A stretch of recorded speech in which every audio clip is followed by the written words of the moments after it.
La députée de Gaspé, Mégane Perry-Mélançon, s'inquiète du faible taux d'inoccupation des logements. Elle parle de la situation avec la journaliste Ariane Oberborn. Bonjour. Bonjour. Alors, on va parler de logement. Vous avez pris position cette semaine dans le contexte de la crise du logement là, qui sévit dans la région, très peu de taux d'inoccupation. Vous craignez même des problèmes là, d'ici au 1er juillet là, où tout le monde va déménager. Donc, parlez-moi un peu de la situation. Bien, comme vous savez, j'ai hérité du dossier de l'habitation comme porte-parole là, sur les dossiers nationaux. Donc, on est en train de travailler des propositions au Parti québécois pour résoudre la crise qui sévit un peu partout au Québec et on le sait là, en Gaspésie. Et on a vu encore des données récentes là, de la SCHL qui parlait de taux d'inoccupation encore très bas pour plusieurs villes dans la Gaspésie. Alors, on a plusieurs propositions parce que, comme on le disait, c'est des problèmes sociaux là, qui nous attendent d'ici le 1er juillet, étant donné qu'il y a une hausse du coût de la vie, l'inflation qui est galopante là, de plus en plus, les loyers augmentent et ça met une pression vraiment énorme sur beaucoup de gens qui étaient déjà un peu fragilisés par la pandémie, des gens, des aînés, des parents, des mères ou des pères monoparentales. Donc, c'est vraiment eux qui vont être encore plus affectés là. Et disons qu'on voit, on a vu des cas là, un peu partout au Québec, peut-être pas en Gaspésie là, comme tel, mais on n'est pas à l'abri de hausses abusives des coûts des loyers parce que une construction de logement qui s'est faite là, il y a 5 ans et moins, ben, il y a une clause F sur le bail qui permet à un propriétaire d'augmenter drastiquement là, le coût de ses loyers sans avoir de plafond. Donc, on a vu là, des évictions déguisées, malheureusement, des gens qui se sont retrouvés à la rue parce qu'ils n'étaient pas capables de payer les nouveaux taux. Donc, ça fait partie de nos propositions. Il y a évidemment aussi le maintien d'un programme qui est beaucoup utilisé là, par des groupes communautaires en habitation, des projets qui viennent vraiment du milieu et qui font affaire avec Accès Logis.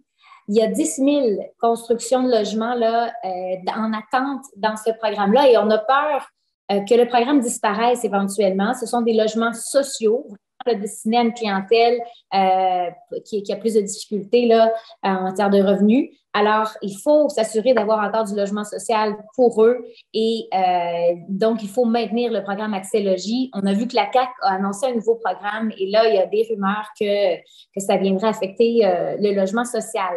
Et il faut, et ça, c'est une demande là, qu'on partage avec les groupes en habitation, ajouter 5 000 unités de logement par année pour être en mesure de combler les besoins. Ça, c'est partout au Québec, donc on aurait notre juste part en Gaspésie et ça donnerait un petit peu un souffle là, au marché immobilier pour que tout le monde puisse se trouver un logement convenable et abordable en fonction de leurs moyens.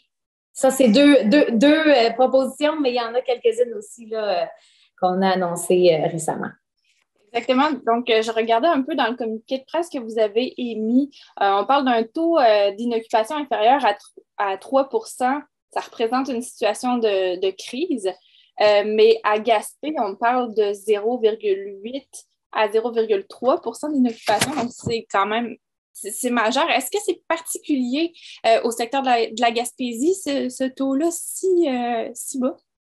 Oui, bien là, on a donné l'exemple justement de Gaspé qui est à 0,8 % et quand on parle d'un logement à 2 chambres, on tombe à 0,3 % de taux d'inoccupation. Donc, on est vraiment presque à zéro logement de disponible sur le marché. Alors, on voit, ça correspond à ce qu'on a entendu sur le terrain avec des initiatives comme la vidéo qu'on a tournée à l'automne dernier, qu'on avait des gens de toutes les situations, soit des professionnels de retour à Gaspé, soit des gens avec moins de revenus, des aînés. Ça touche vraiment beaucoup de personnes et c'est pour ça qu'il faut vraiment là, donner un coup de barre et s'assurer qu'on ne soit pas pris dans une crise sociale là, parce que Gaspé, en plus, et tout le comté, en fait, là, la région de la Gaspésie est attractive, fait beaucoup d'initiatives pour attirer des gens. On a besoin de gens sur le marché du travail.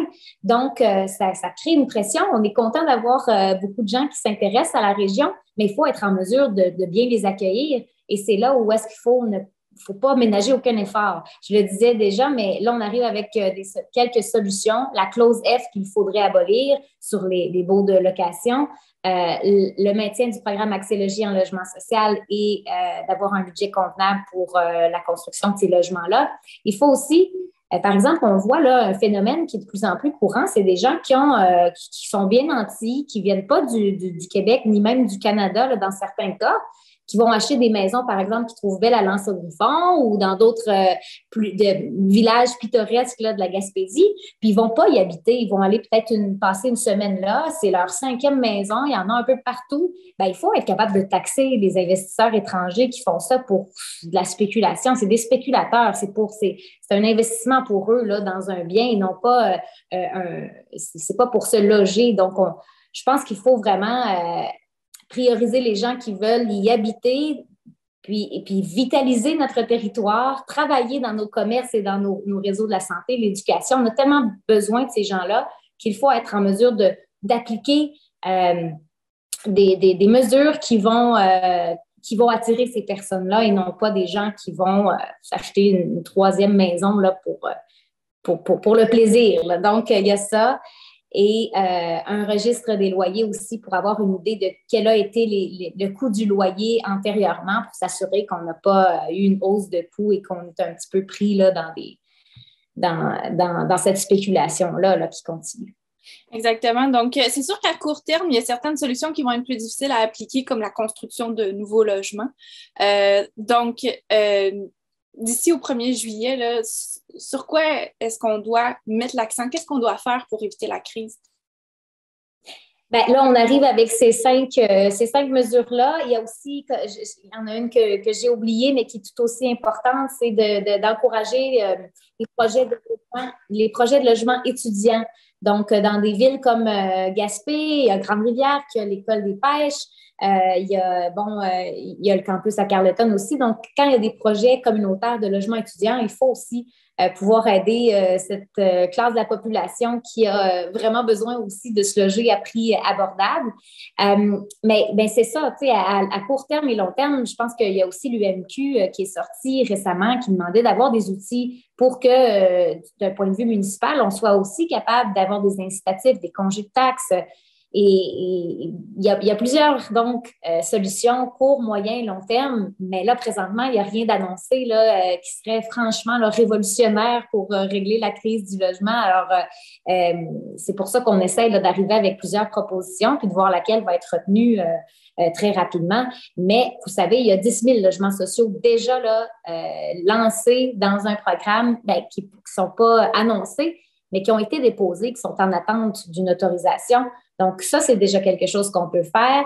Et c'est ça, comme on le disait, là, c'est de s'assurer de prendre tous les moyens nécessaires pour éventuellement s'en sortir. Là. On sait qu'en Gaspésie, les familles sont de moins en moins nombreuses. Les gens vivent souvent seuls ou à deux dans des très grandes maisons. Est-ce qu'un assouplissement des règlements municipaux pour pouvoir intégrer une 2e unité à l'intérieur d'une maison pourrait représenter une solution? On ne s'est pas penché particulièrement sur ce sujet-là. Il faudrait l'analyser. Vous parlez, j'imagine, de la question des maisons bigénérationnelles aussi. Beaucoup de gens souhaitent s'occuper de leurs aînés, de leurs parents, de les avoir proches d'eux. Puis c'est ça un peu ce que souhaitent nos aînés, c'est le virage vers des soins à domicile. Donc, ils veulent avoir leur maison, leur chez-soi. Il faut pouvoir aussi leur offrir ce qu'ils souhaitent. Au sens plus large, là, pouvoir transformer, par exemple, une maison unifamiliale en duplex, est-ce que ça pourrait aider la situation? Bien, c'est ça, toutes les solutions. Puis ça permettrait justement au monde municipal, s'il y avait un peu plus de latitude sur ce genre de projet-là, d'avoir de pouvoir donner des incitatifs de ce genre-là, bien, ça pourrait être une solution parmi d'autres. Mais ça ne fait pas partie des propositions qu'on avait aujourd'hui. OK, parfait. Bien, vous en avez déjà une bonne. On en a plusieurs, mais c'est ça, c'est qu'en fait, il faudrait vraiment qu'il y ait des discussions le plus ouvertes possible, que la ministre fasse fasse des consultations, qu'elle soit sur le terrain. Bon, là, on attend encore une politique d'aménagement du territoire. Est-ce que vraiment ça va tout répondre aux besoins en logement et en aménagement du territoire? Encore là, on a des craintes. On est tard dans le mandat du gouvernement là, pour agir. Ça va bientôt faire 4 ans là, qu'on siège. On tombe en année électorale. Donc, on aimerait bien que les annonces ne viennent pas à la toute fin là, pour faire plaisir aux citoyens. Il faut que ça vienne rapidement. Là. C'est une urgence. On parle de crise là, s'il n'y a rien qui est fait d'ici le 1er juillet. Donc, faut vraiment travailler très fort. Très bien. Donc, Mégane Perry-Melançon, merci beaucoup. On va continuer de suivre la situation de très près. Merci.